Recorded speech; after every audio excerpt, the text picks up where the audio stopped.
All India radio के विदेश प्रसारण प्रभाग की हिंदी सेवा का ये है सोशल मीडिया कार्यक्रम। स्वीकार कीजिए नीलम मलकानिया का प्यार भरा नमस्कार। स्वागत आप सभी का। हमेशा की तरह इस एपिसोड में भी हम आपके लिए लेकर आए हैं कुछ संदेश, कुछ जानकारियां। बने रहिएगा हमारे साथ। अपनी शक्तिशाली लय और गति के लिए प्रसिद्ध लावणी भारत के सबसे लोकप्रिय लोक नृत्य के रूपों में से एक है। यह महाराष्ट्र राज्य में लोकप्रिय संगीत की एक शैली है और पारंपरिक गीत और नृत्य का एक संयोजन है जो विशेष रूप से ढोलक की धुनों पर किया जाता है। लावणी महाराष्ट्र से सटे मध्य प्रदेश, कर्नाटक और गोवा जैसे राज्यों के कुछ हिस्सों में भी लोकप्रिय रही है। लावणी नृत्य कला के रूप ने मराठी लोक रंगमंच के विकास में बहुत बड़ा योगदान दिया है। अब तो हिंदी फिल्मों में भी लावणी को एक रोमांटिक विशेष प्रस्तुति के रूप में लगातार स्थान मिल रहा है। वहीं मंचीय प्रस्तुति में भी लावणी कलाकार दुनिया में छाए हुए हैं। लावणी नृत्य की विशेष वस्तु कहीं से भी ली जा सकती है, लेकिन वीरता, प्रेम, भक्ति और दुख जैसी भावनाओं को प्रदर्शित करने के लिए यह शैली ज्यादा उपयुक्त मानी जाती है। पारंपरिक नौवार में नृत्य करती महिला नृत्यांगना और ढोल की थाप अपने आप ही समा बांध देती है। लावणी में अगर सबसे अधिक कुछ महत्व रखता है तो नृत्यांगना के हाव भाव और पैर में बड़े बड़े घुंघरू। लावणी शब्द की उत्पत्ति लावण्य शब्द से हुई है, जिसका अर्थ है सौंदर्य। इसलिए सौंदर्य, भव्यता, विशालता नारी की आभा के साथ मिलकर इस शास्त्रीय लोक नृत्य के रूप में पेश की जाती है। कुछ विद्वानों का मानना है कि लावणी पर्शियन भाषा का शब्द है जो उत्तर भारत में मुस्लिम शासकों के साथ आया। 12वीं शताब्दी में लोकनाट्य का वह स्वरूप जो त्योहारों, मेलों और यात्राओं में दिखाए जाते थे, उन्हें गम्मत भी कहा जाता था। यही गम्मत आगे चलकर खेल तमाशा कहलाया। लोक में प्रचलित गोंधड़ और जागरण जैसी कलाओं का संलयन तमाशा के स्वरूप निर्माण में महती भूमिका निभाता है। यहीं से लावणी का भी जन्म हुआ। हालांकि लावणी की उत्पत्ति की सही तारीख अभी अस्पष्ट है, लेकिन यह कहा जाता है कि लंबे समय से चली आ रही इस नृत्य शैली का उद्भव मनोरंजन के एक विशिष्ट रूप में थके हुए सैनिकों को बढ़ावा देने के रूप में होता था।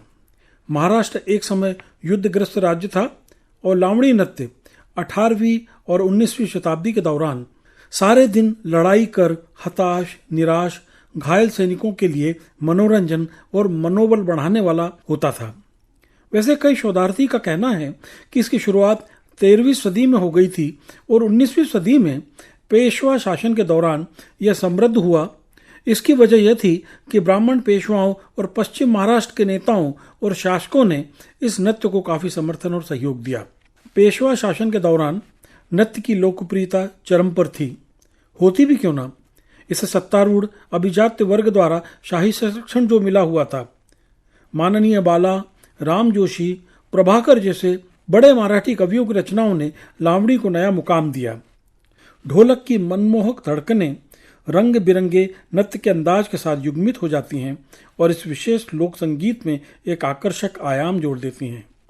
लावणी की गति बहुत तीव्र होती है।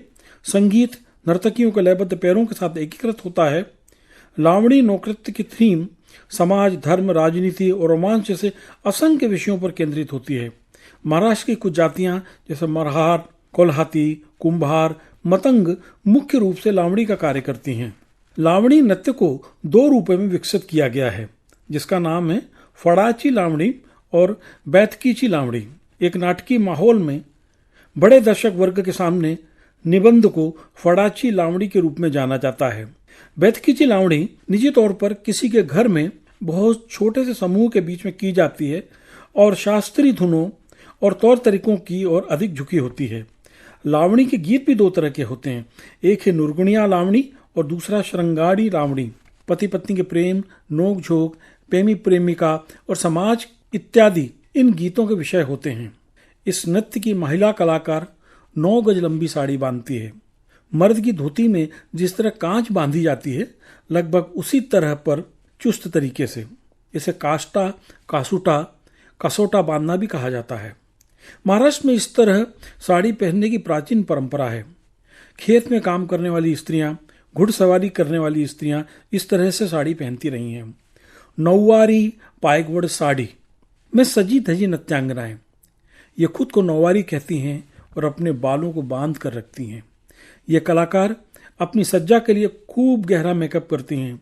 शरीर पर भारी गहने जैसे हार, कान में बड़े आकार के बाले, पायल, कमरपट्टा या करधोनी, चूड़ियां आदि पहनती हैं। सर पर बड़ी सी बिंदी नर्तकी की सज्जा का एक महत्वपूर्ण अंग होता है। इतना लोकप्रिय होने के बावजूद लावणी को कई चुनौतियों का भी सामना करना पड़ा है, जिसमें अश्लीलता भी एक है। हमारे संविधान निर्माता बाबा साहेब भीमराव अंबेडकर इस नृत्य को दलित व गरीब महिलाओं के शोषण का जरिया और देह व्यापार का बीज भी मानते थे। 1948 का एक वाकया है जब महाराष्ट्र के मुख्यमंत्री बाला साहेब खैर ने बॉम्बे शहर में तमाशा के प्रदर्शन पर रोक लगा दी थी, क्योंकि तमाशा और लावणी दोनों को जनता के मनोरंजन के लिहाज से अश्लील और गलत समझा जाता था। लावणी पर प्रतिबंध इस शर्त के साथ हटा कि अश्लील गीत और नृत्य को प्रदर्शन से पहले निकाल दिया जाएगा। इस काम को सुनिश्चित करने और अश्लील प्रदर्शनों पर शिकंजा कसने के लिए महाराष्ट्र में बाकायदा कानूनी समूहों का गठन हुआ था। इसकी वजह भी थी। पेशवाओं के समय अंधारा तली लावणी अर्थात अंधेरे की लावणी का भी प्रचलन था। ऐसी लावणी की प्रस्तुति समाज के अंतिम पायदान की वंचित महिलाओं द्वारा ही की जाती थी, जो कि समाज में वैश्या मानी जाती थी। उन्हें बतिक कहा जाता था। यहाँ नृत्यांगना एक वस्तु ही समझी जाती थी। उन दिनों स्त्रियों के दो वर्ग प्रचलित थे, घरंदाज और नाचीज या बौतिक। तमाशा या लावणी से जुड़ी स्त्रियां नाचीज या ब्रतिक की श्रेणी में आती थी। सिनेमा के आगमन के साथ लोक कलाओं पर भी उसका प्रभाव पड़ा। सिनेमा ने अपने आप को उनसे अधिक श्रेष्ठ साबित किया। परिणाम स्वरूप लोक कलाओं का व्याकरण बदलने लगा। महाराष्ट्र के लोक नृत्य की लोकप्रियता के चलते हिंदी फिल्मों की कई मशहूर अभिनेत्रियां इस पर ठुमके लगा चुकी हैं। कैटरीना कैफ के चिकनी चमेली और विद्या बालन के माला जाऊदे के साथ साथ बाजीराव पेशवा के 2 गीत फिल्मों में लावणी की बानगी हैं। हालांकि उन्हें शुद्ध लावणी तो नहीं कहा जा सकता। सिर्फ हाल के दिनों में ही नहीं, 70-80 के दौर में भी लावणी पर कई अभिनेत्रियों ने अपने डांस के जलवे बिखेरे हैं। इसमें इंकार फिल्म में हेलन द्वारा किया गया मुंगड़ा खासी चर्चित रहा। इसके अलावा फिल्म सैलाब में हमको आजकल है और फिल्म अंजाम में मैं कोल्हापुर से आई हूं ने भी लावणी को बड़े पर्दे पर खूबसूरती से उकेरा है।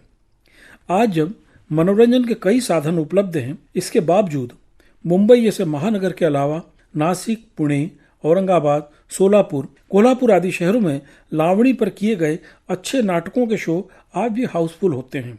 लेकिन यह भी सत्य है कि बदलते आधुनिक युग के साथ महाराष्ट्र के ग्रामीण भागों में लावणी तमाशा की परंपरा धीरे धीरे समाप्त हो रही है।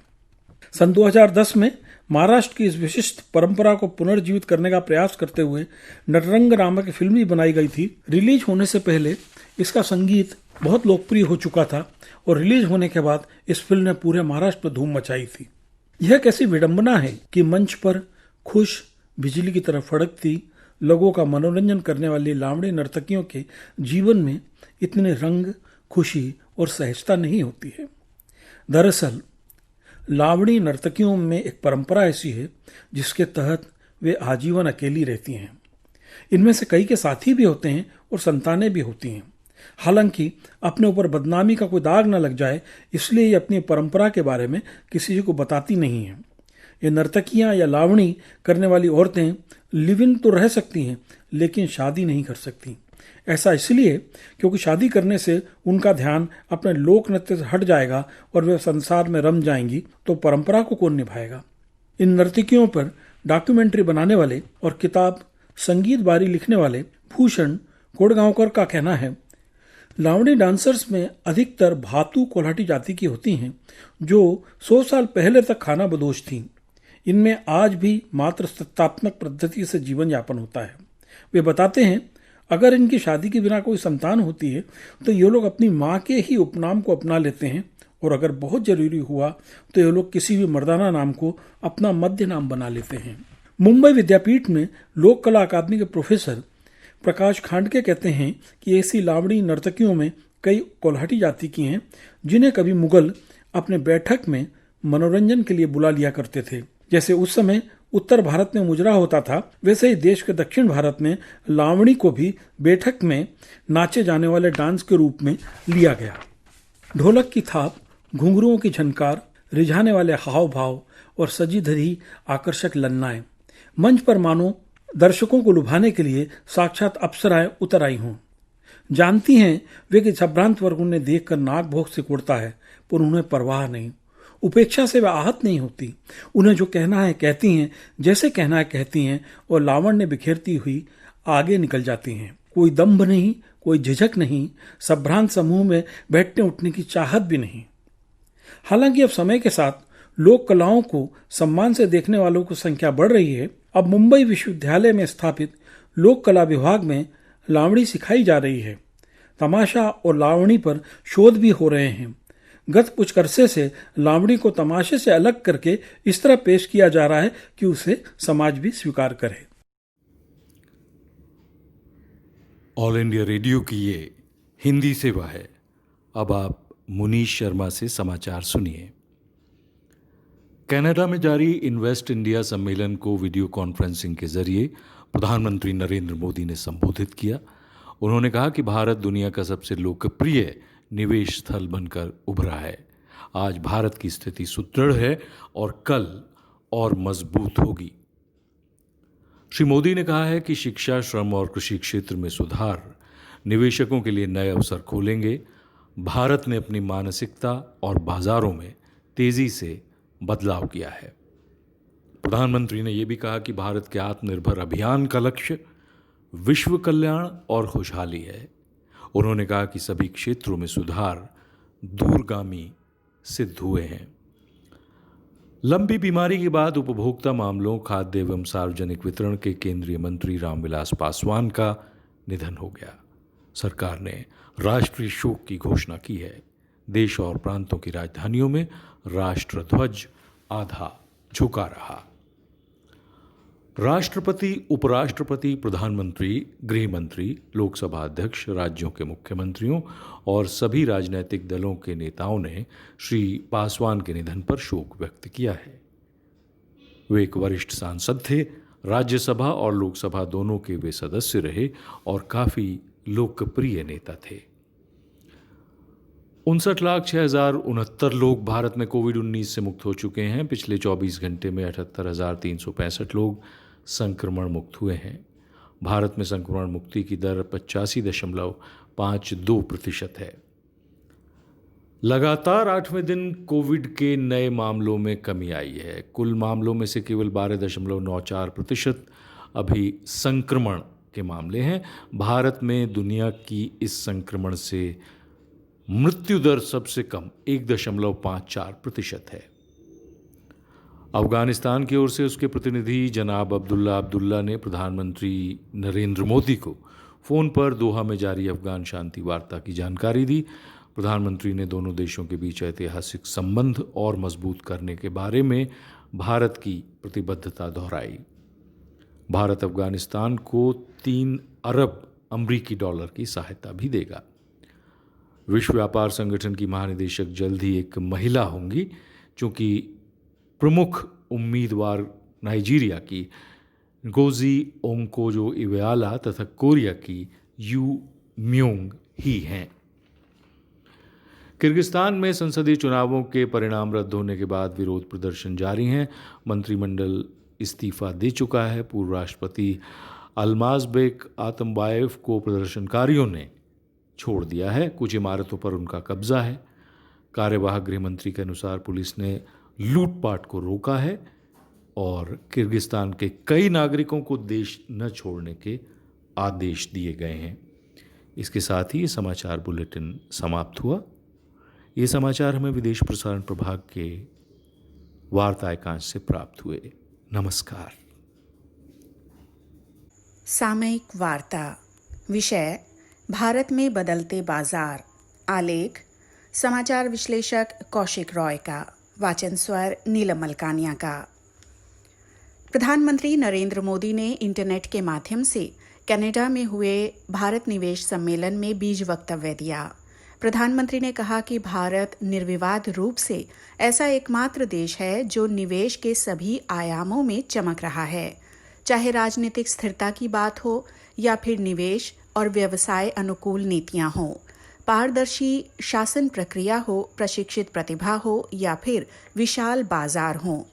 श्री मोदी ने कहा कि कोविड बाद की दुनिया में भारत ने लचीलापन अपनाया है और निर्माण तथा आपूर्ति श्रृंखला आदि से जुड़ी समस्याओं के मामले में समाधानों का देश बनकर उभरा है। उन्होंने कहा कि संभार तंत्र में व्यवधान उत्पन्न होने के बाद किसानों, महिलाओं, गरीबों और जरूरतमंदों के खातों में सीधे पैसा जमा करवाया गया है।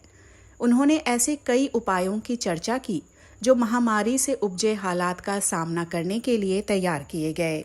उन्होंने कहा कि इससे सरकारी संरचना और व्यवस्था की उस मजबूती का पता चलता है जो पिछले कुछ वर्षों में तैयार की गई है। प्रधानमंत्री ने कहा कि जब पूरा विश्व लॉकडाउन में था, उस समय भारत दुनिया के लगभग 150 देशों को दवाइयां उपलब्ध करवा रहा था।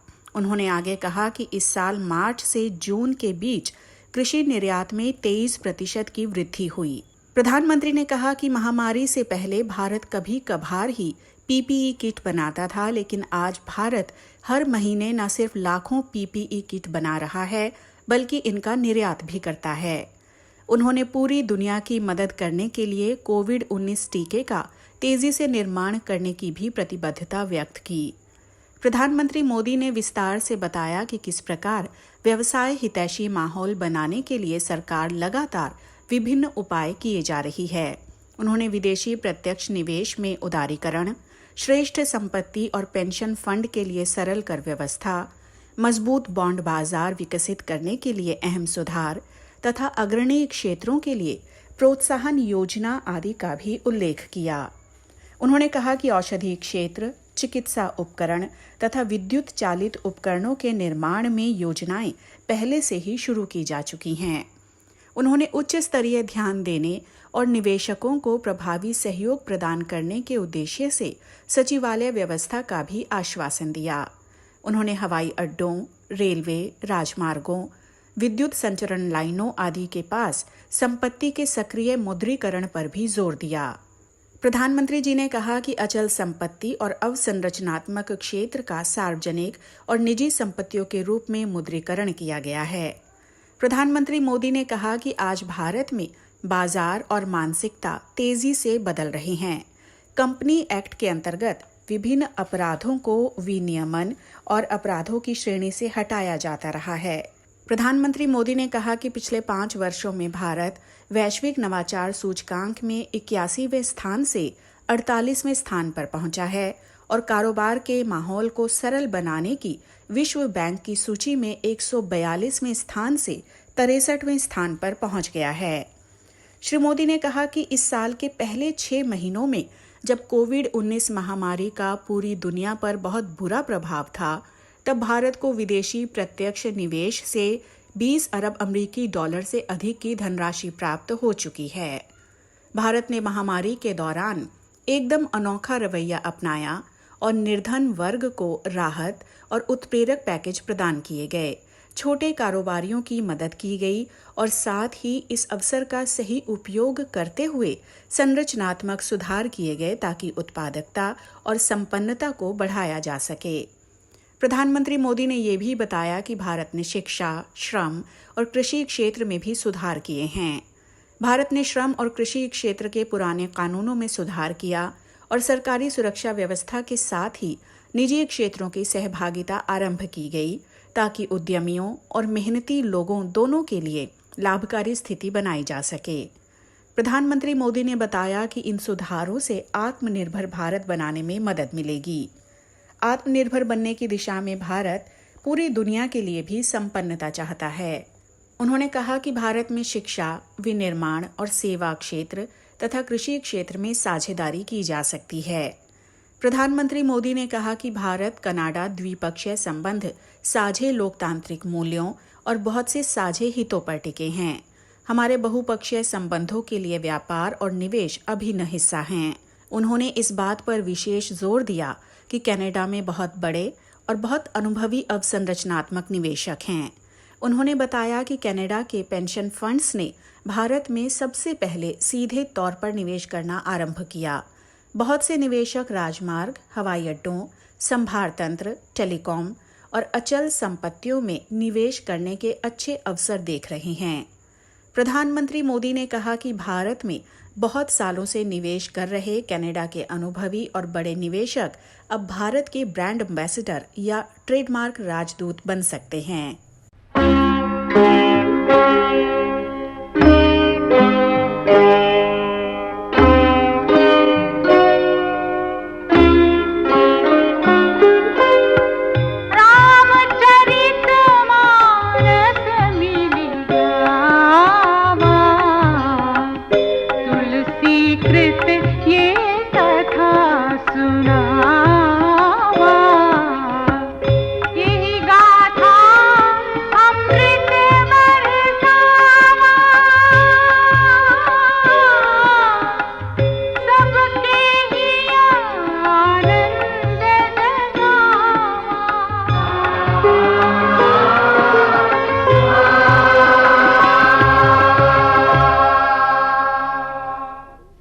विवाह के अवसर पर बारातियों के साथ व्यंग्य विनोद की प्रथा प्रायः पूरे देश में किसी न किसी रूप में प्रचलित है। अवध तथा निकटवर्ती क्षेत्रों में तो बारातियों के भोजन करते समय महिलाओं द्वारा हर्षोल्लास में मधुर गालियां तथा ताने देने की भी प्रथा प्रचलित है। रामचरितमानस के प्रस्तुत प्रसंग में इसी लोक रीति की मधुर मंगलमय झांकी मिलती है। चबाकर, चूसकर, चाटकर और पीकर ग्रहण करने लायक भोज्य सामग्री के 4 प्रकार बताए गए हैं। चतुर रसोइये अयोध्या से आए बारातियों के सामने नाना प्रकार के व्यंजन परोस रहे हैं। राजा जनक की रसोई में एक एक विधि के इतने प्रकार बने हैं जिनका वर्णन नहीं किया जा सकता। बाराती मुदित मन भोजन कर रहे हैं और पृष्ठभूमि में स्त्रियां अतिथि पुरुषों तथा उनसे जुड़ी महिलाओं के नाम ले लेकर मधुर गाली दे रही हैं। भोजन के बाद राजा जनक ने पान तांबूल देकर राजा दशरथ का समाज सहित पूजन किया। इस मंगल अवसर पर मुनियों का समूह भी आमंत्रित था, जिसे यथा योग्य भेंट उपहार देकर राजा जनक ने उनका आशीष प्राप्त किया। याचकों ने भी भांति भांति के उपहार प्राप्त कर दाता की जयकार तथा मंगल कामना की। सुपोदन सुरभि सरपि सुंदर स्वादु पुनीत, छन महु सबके परुसिगे चतुर सुआर बिनीत।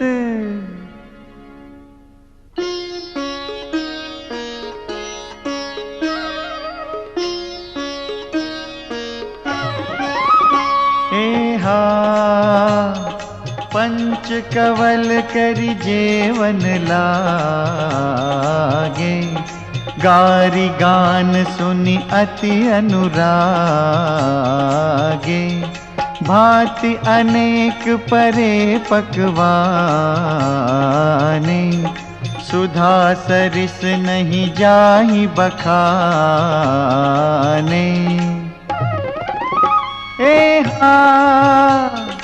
परुसन लगे सुआर सुजाना, बिंजन विविध नाम को जाना।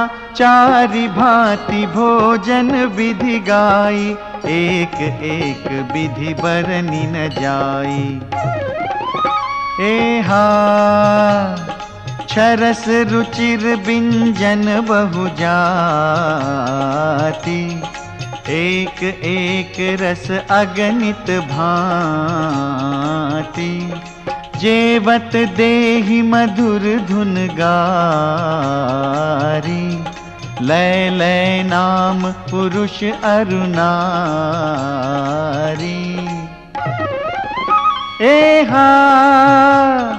समय सुहावनी गारी बिराजा, हसत राउ सुनि सहित समाजा। एहि विधि सब ही भोजनु कीन्हा, आदर सहित आचमनु दीन्हा।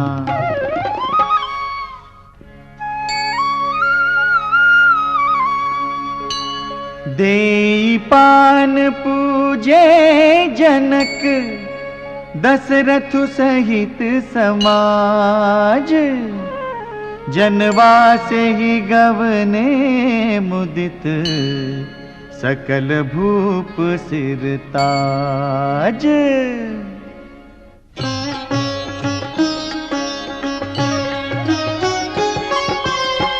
नित नूतन मंगलपुर माही, निमिष सरिस दिन जामिनी जाही। बड़े भोर भूपति मनि जागे, जाचक गुण गण गावन लागे।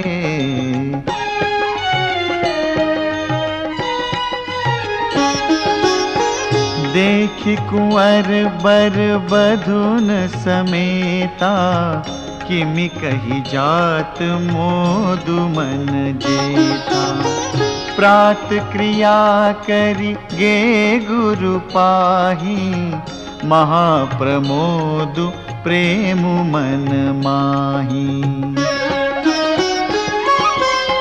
करि प्रणाम पूजा कर जोरी, बोले गिरा अमिय जनु बोरी।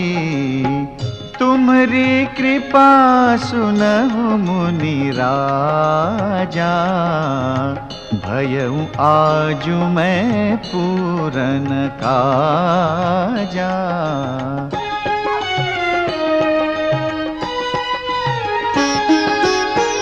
अब सब विप्र बोलाई गोसाई, देहु धेनु सब भांति बनाई। सुनि गुर करि महिपाल बड़ाई, पुनि पठए मुनि बृंद बोलाई।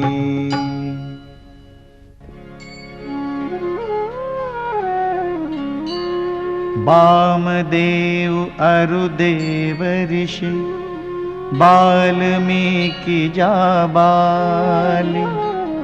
आए मुनि बरनि कर तब, कौशिकादि तपसाली।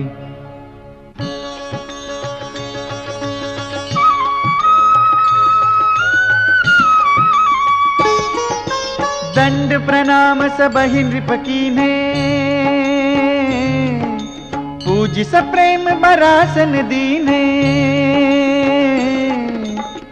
चारि लक्ष बर धेनु मगाई, काम सुरभि समशील सुहाई। सब विधि सकल अलंकृत कीन्ही, मुदित महिप महि देवन दीन्ही। करत विनय बहु विधि नर नाहु, लहेउ आजु जग जीवन लाहु। पाई असीस महिषु अनंदा, लिए बोली पुनि जाचक वृंदा। कनक बसन मणि हय गय चंदन, दिए बूझी रुचि रवि कुल नंदन। चले पढ़त गावत गुण गाथा, जय जय जय दिन कर कुल नाथा।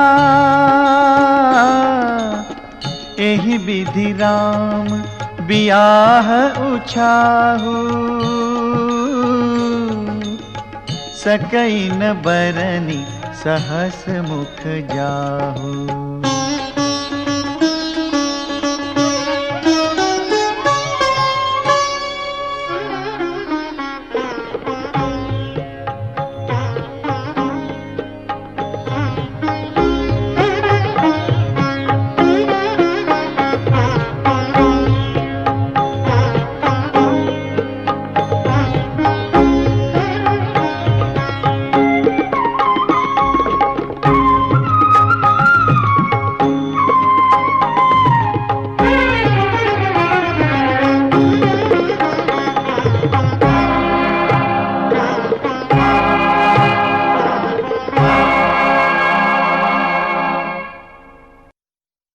कार्यक्रम आपको कैसा लगा हमें जरूर बताइएगा esth.radiomail@gmail.com पर।